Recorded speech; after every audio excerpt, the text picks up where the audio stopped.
Naceu no 1900. Foi fillo dun ferreiro e había de chegar a condutor de correos, alcalde das Pontes e artista fundidor.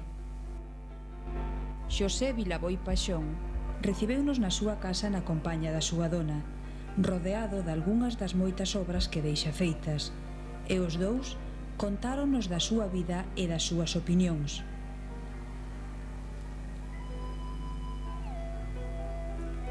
Meu pai chamábase Manuel Vilaboi. E minha mãe, María Pajón Penabás. Vivían na Calvela. Meu home naceu o día 26 de julio de 1900. Naceu na Calvela, na parroquia de Samamed. Foi o primeiro que se bautizou naquela iglesia. Vivían de traballo de labradores a medias. Meu pai era ferreiro.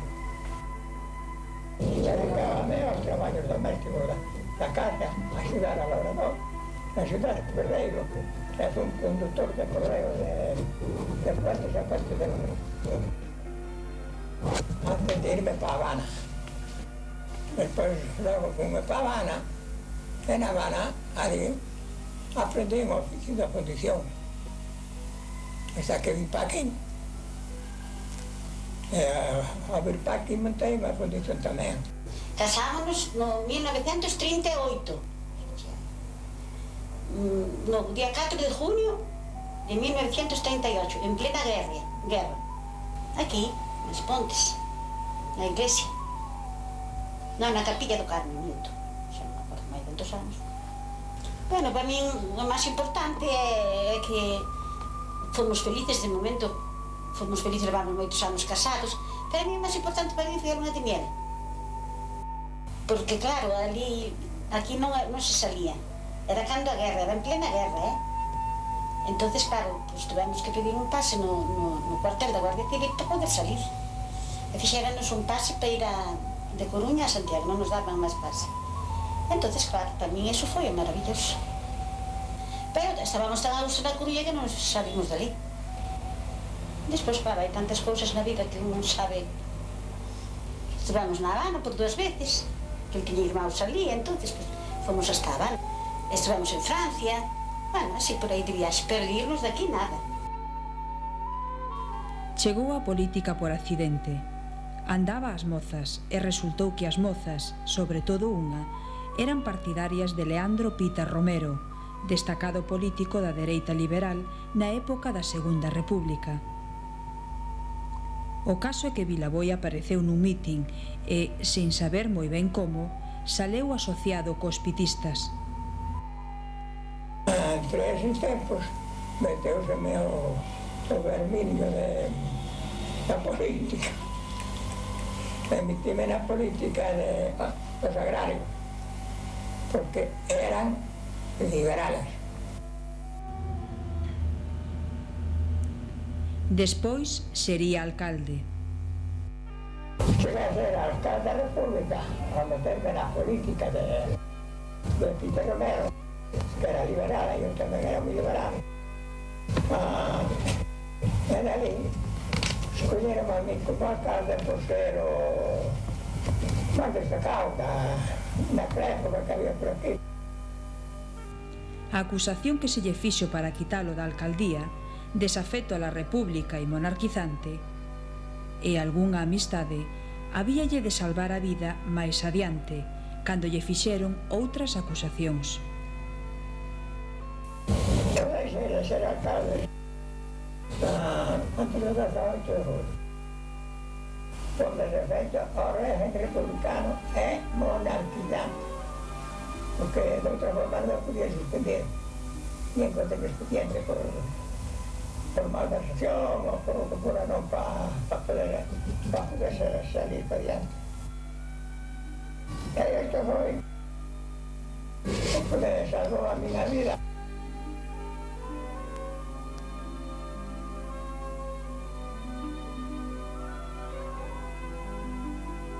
mí cando me detuvo a policía esa que me va a buscar a casa para levarme preso, foi cando recibí ese documento. Entonces, arriba, parou a persecución contra mí. Ainda están buscando o seu alcalde Rosso naquela época. E naquela data, escala de 78, foi un falangista que había aquí, que era moi amigo meu. Don Felipe. Don Felipe Pimentel, o médico, era un médico. Entón, él vigilaba cando tiña peligro, avisábame. Porque él non quería que me escondiera, porque se me escondía, convertíame en refugiado desos que andaban por aí. Había moitos escapados por aí. Entonces, estaba cerca da casa, porque se me chamaban para poder defenderme a nele. Que aí estaba a intriga de que había que acusarme de que eu era comunista. Aínda hoxe segue sendo un home activo. Atento ao ritmo do tempo que vive, tomou partido no seu día contra a OTAN e opina sobre os últimos acontecementos da política internacional.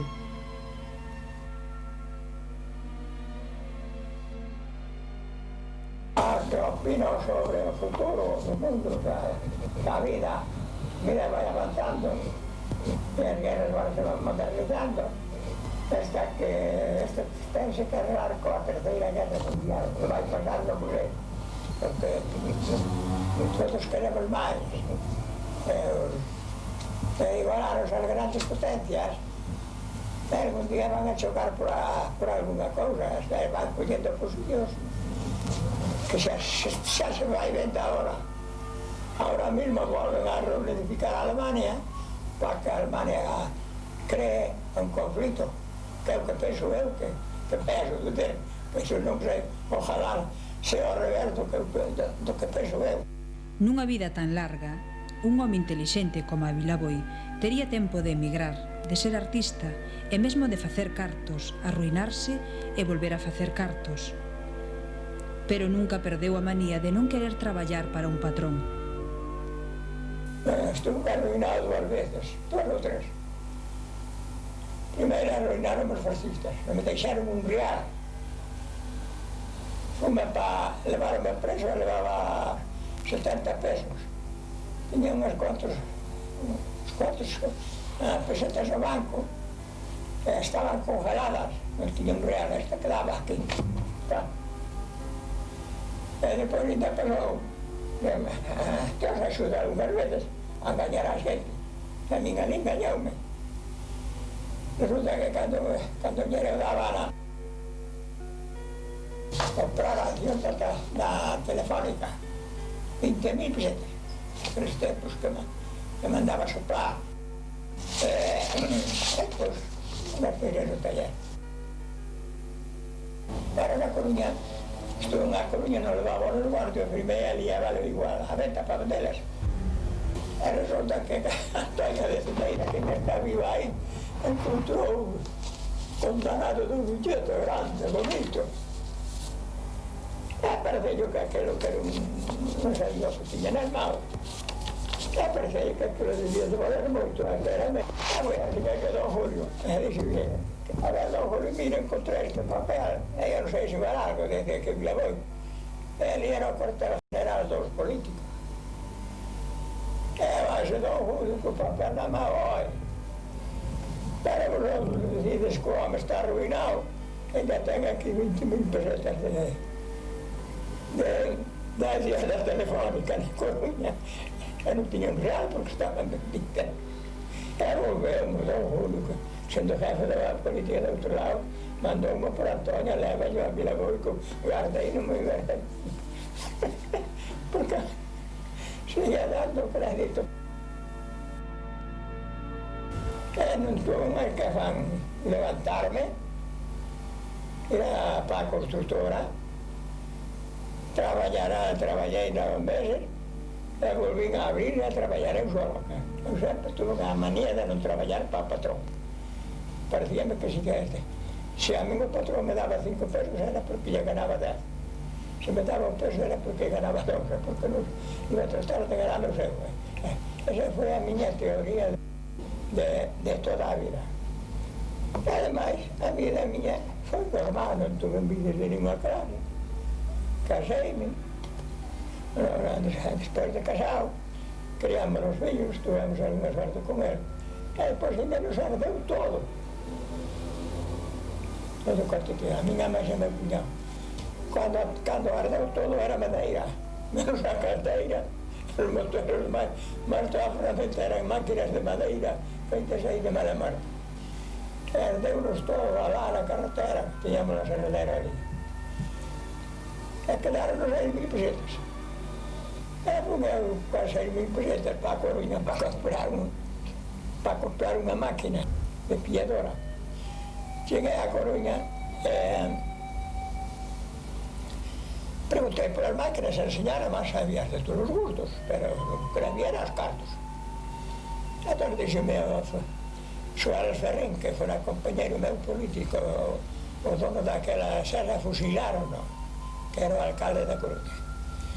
E dixo, pero teño unha aí que va 12.000 pesetas, e vale por 4 deste. Acaba de chegar, é a primeira máquina que ven á Coruña. E fun ao almacén e ainda estaba embalada. E era unha máquina estupendísima, non? Miña recosadora, cepilladora, regosadoras, facía todos os traballos. E dixo, a máquina está boa, pero que non hai pasta. E dixo, se dá facilidade de pagos. E dixo, pois mira, vas levar os cartos para casa, vas-me dar 1.000 pesetas e vas-me a pagar en 12 meses. Dentro de 12 meses. E firmei ali a 12 meses e dixen, quero que a máquina gane para ela. En 6 meses descontouse a máquina. E acabouse a pobreza. Nos vemos a levantarnos a montarnos esta hora.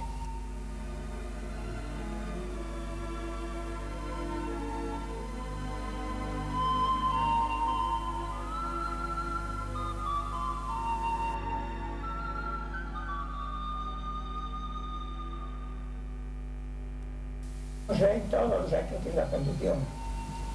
Traballei na fundación artística, traballei na fundación gorda, estuve na Bazán, entón, na fundación non ten secreto, seguramente.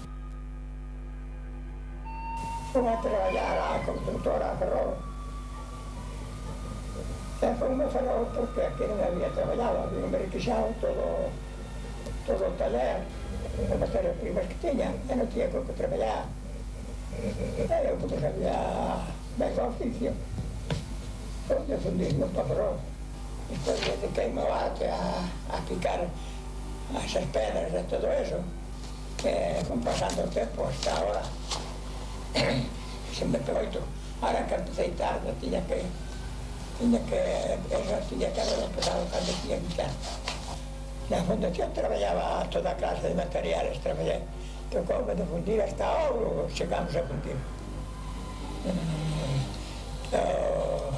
Galvanoplastía, e todo me tocou a mí de fundir. Facer prueba. Fixen hasta para ir para a empresa, retortas que se chamaban retortas, onde os primeiros que facían, sacaban o gas para gasificar o carbón. Bueno, pois cheguei a facer eu aí. Estaba facendo unhas pruebas de determinar o gas. E o gas salía aos 500 grados de calor que lle daba a calor. Pero aos 500 o aluminio funde. E tuve que buscar o material para facer hasta que logramos facer a retorta que non se derretía, que aguantaba hasta 6 ou 700 grados de calor. Entonces salió o gas que buscaban ele nas retortas estas. Era así de gorda, tiña 2 centímetros de gorda a parede dos aparatos. E o ouro tocou de fundilo na Habana. Na Habana chegou unha época que valía máis os dólares que o euro. Nas casas de empeño daban, xuntaban unha cantidad de gargantillas que as compraban a peso, así cadenas así de grandes, medallas e todas esas cousas. E como non tiñan que vendelas, achacábanas, e levábanas ali á fundición, e había uns creacións especiales, e había que facer unha barra, facíase unha barra de ouro, e mandaban para os Estados Unidos ou os que foran, sem platear. Sem platear. Sei como se disolve a plata. Que disolvín eu, traballei en eso. Non queda máis que o ácido no pocillo ou no recipiente donde a colleite. Outro día saliu na televisión, saliron na televisión os joyeros de Santiago. Os joyeros. Facen eso, mira, eu dixen a unha chica que teño, mira, estaba vendo a José, non é, porque como se ve fundir e todo aquilo, os joyas, entón que dicía, esa moneda plata, ou ese trozo de plata, que disolviche, que non ves nada. Colles unha palangana de auga e botas ese líquido nesa palangana de auga e donas un...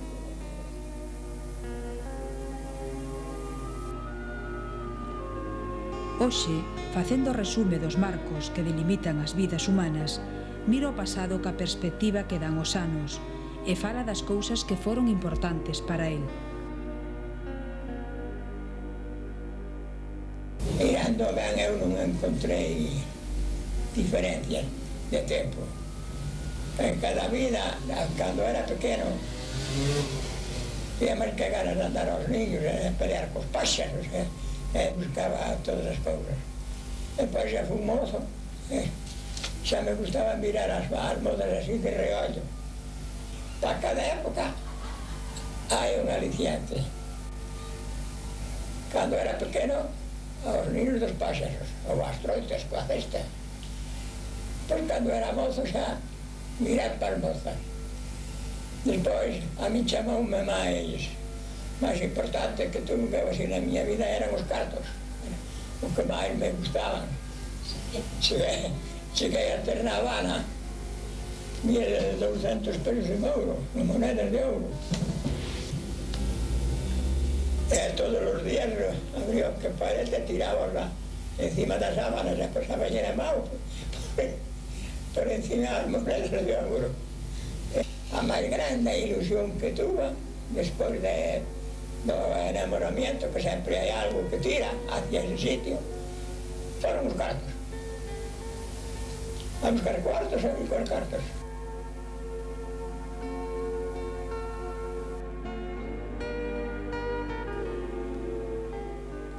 Pero, sobre todo, o noso paisano Vilaboi é un home feliz. Sigo sendo moi feliz. Teño 90 anos.